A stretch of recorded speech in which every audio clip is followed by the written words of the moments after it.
আসসালামু আলাইকুম। প্রিয় দর্শক, যতই দিন যাচ্ছে আমরা নির্বাচনের দিকে অগ্রসর হচ্ছি, আর যতই আমরা নির্বাচনের দিকে অগ্রসর হচ্ছি ততই যেন দেখছি যে নির্বাচনে যারা অংশ নিচ্ছেন সেই দলগুলোর মধ্যে যে আপনার অভিযোগ, পাল্টা অভিযোগ, অনেকটা আমরা কাদা ছোড়াছুড়ির মতোই মনে করতে পারি। এই ধরনের অভিযোগ, পাল্টা অভিযোগ আমরা দেখতে পাচ্ছি এবং সেটা ধীরে ধীরে তীব্র থেকে তীব্রতর হচ্ছে।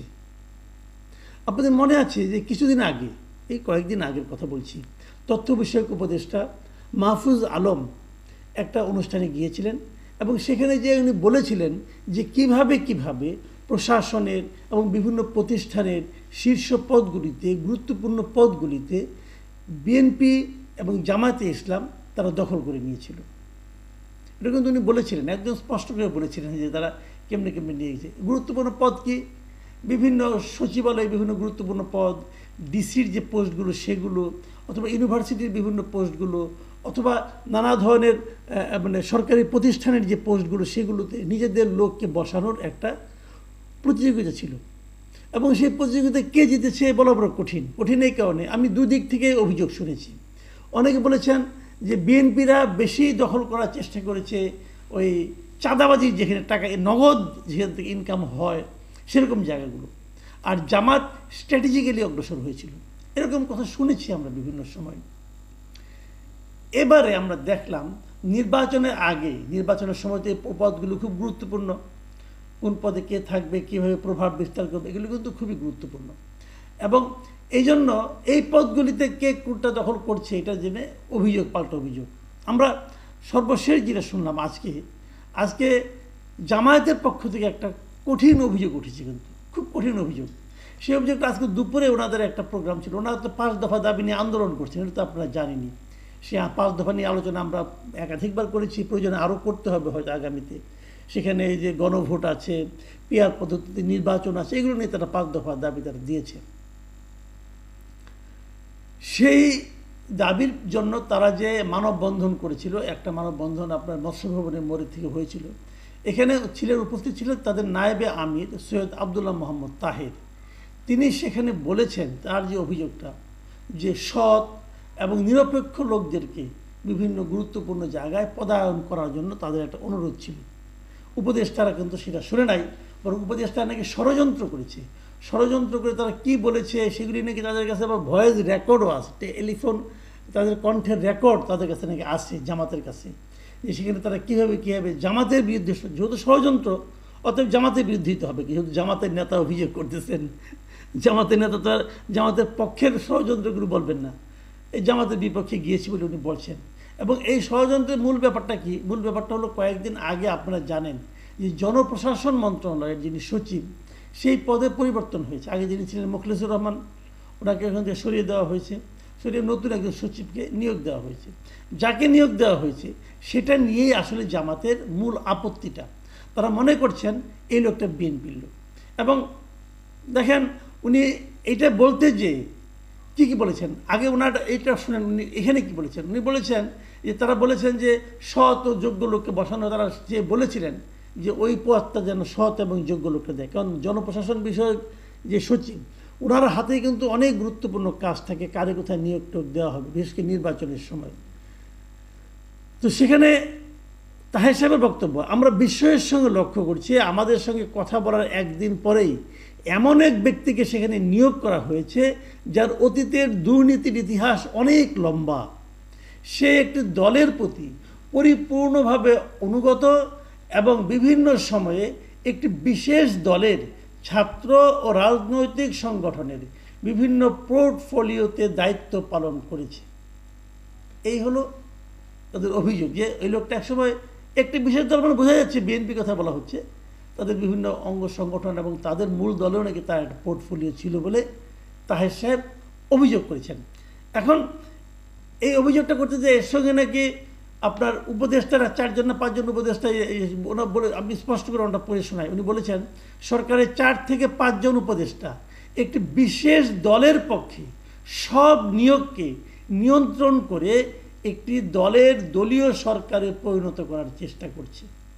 মানে ওনাদের দাবি হলো যে এই সরকারটাকে একটা দলীয় সরকারে পরিণত করছে এই সরকার। কোন দলীয়? ওনার দল তো না, তাহলে বিএনপি দলীয়, তাই তো হবে।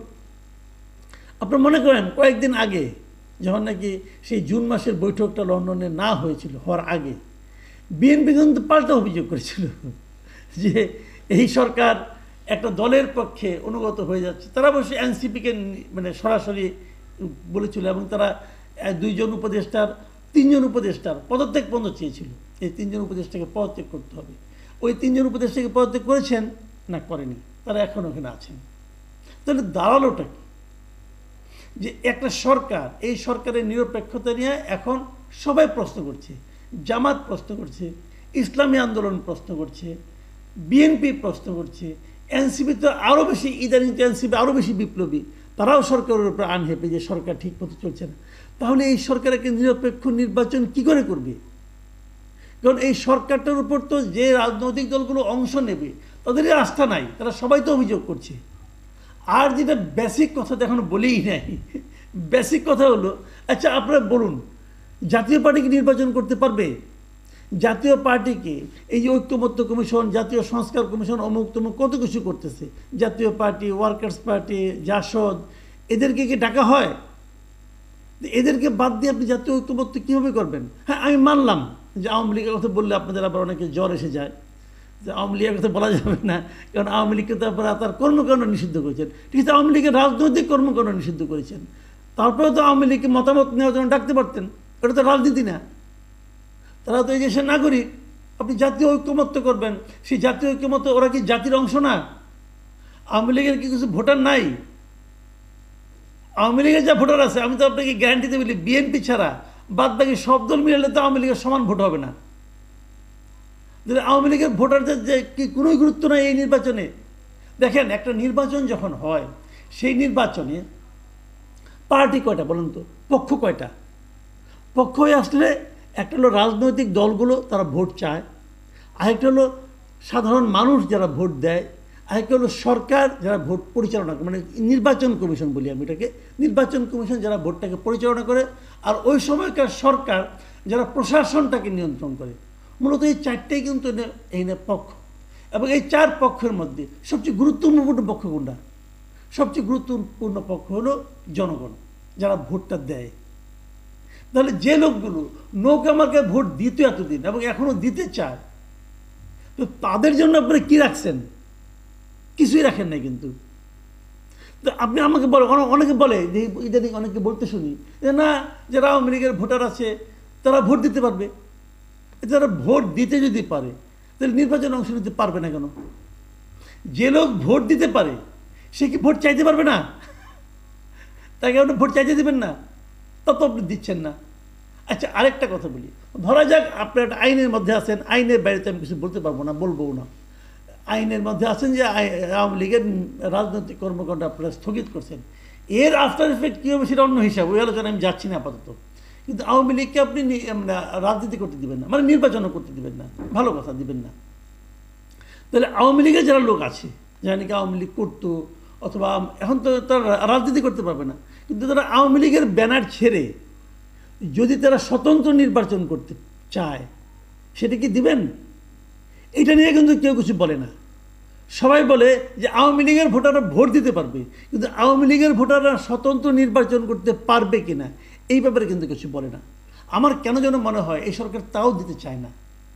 কারণ যদি আওয়ামী লীগের কেউ যদি নির্বাচন করতে চায় স্বতন্ত্রভাবে, আমার মনে হয় তাকেও মবের শিকার হতে হবে, আমার যে ধারণা। কারণ তারা তো বাড়ি ঘরেই থাকতে পারে না, বিভিন্ন জায়গা থেকে তো খবর পাই। তাদের একটাই অপরাধ, সে একসময় আওয়ামী লীগ করতো, অথবা আওয়ামী লীগের সঙ্গে তারা জড়িত ছিল, অথবা আত্মীয় স্বজন আওয়ামী লীগ করে। এই অপরাধেও তাদেরকে বাড়ি ছাড়া, ঘর ছাড়া অনেক জায়গায় করা হয়েছে, লুটপাটের শিকার হতে হয়েছে। তাহলে তারা কীভাবে নির্বাচন করবে? এমন একটা উদ্ভট নির্বাচনের আয়োজন করে আমাদের সরকার প্রধান বলছেন এটা নাকি ইতিহাসের শ্রেষ্ঠ নির্বাচন হবে। এমন একটা নির্বাচন আপনারা দিচ্ছেন, এমন একটা সরকারের অধীনে নির্বাচনটা হচ্ছে, যে সরকারের উপর আওয়ামী লীগের তো আস্থা নাই, তো নাই, স্বাভাবিক, তারা তো ওদের যে নিষিদ্ধ করছে, আস্থা কীভাবে থাকবে? আওয়ামী লীগের যারা সহযোগী ছিল তাদের কথা বাদ দিলাম, জাতীয় পার্টি তাদেরও আস্থা নাই। যারা তাদেরকে খুব সাপোর্ট করে তারাও কি বিভিন্ন সময় এই সরকারকে নিরপেক্ষ বলেছে? এখন তো বলছে না, জামাতি তো বলছে না, এনসিপিও বলছে না, ইসলামী আন্দোলন বলছে না, কয়েকদিন আগে বিএনপিও বলতো না, এখন বিএনপি আবার বলে। এখন বিএনপি যেহেতু তাদের সুবিধা হচ্ছে, এখন তারা বলে তারা এই সরকারকে সমর্থন দিবে। কিন্তু এইভাবে যদি হয়, এই সরকারে কি তারা শেষ পর্যন্ত একটা অবাধ, নিরপেক্ষ, নির্দলীয় নির্বাচন করার বৈধতা থাকবে? আর আপনারা জানেন এনসিপি এখন তার বিরোধিতা করলেও এটা নাটক কিনা জানি না, একসময় তো এনসিপি গঠনের ক্ষেত্রেও তো এই সরকার প্রধানের ভূমিকা ছিল। উনি এমন এমন কথা বলেছেন যে সবাই এনসিপিকে কিংস পার্টি হিসাবে বলে। হয়তো কিংস পার্টির সেই লেবাসটা, সেই বদনামটা ঘুচানোর জন্য এখন তারা বিরোধিতা নাটক করছে, এটাও হতে পারে। সব মিলিয়ে যে নির্বাচনটা আগামীতে আসতে যাচ্ছে, সেই নির্বাচনটা কতটুকু অবাধ, সুষ্ঠু এবং গ্রহণযোগ্য হবে জাতীয়ভাবে এবং আন্তর্জাতিকভাবে, এটা নিয়ে কিন্তু আমার যথেষ্ট সন্দেহ আছে। আর এখনকার যে ক্রাইসিসগুলো, সেগুলি বা সরকার কীভাবে মেটাবে, সেটাও আমি বুঝতে পারছি না। প্রিয় দর্শক, এ নিয়ে আরও অনেক কথা হবে, আরও ধারাবাহিকভাবে আলোচনা চলবে। আপাতত একটা ইস্যু নিয়ে শুরু করলাম, এরপর আলাপ করব। ভালো থাকবেন আপনারা। আল্লাহ হাফিজ।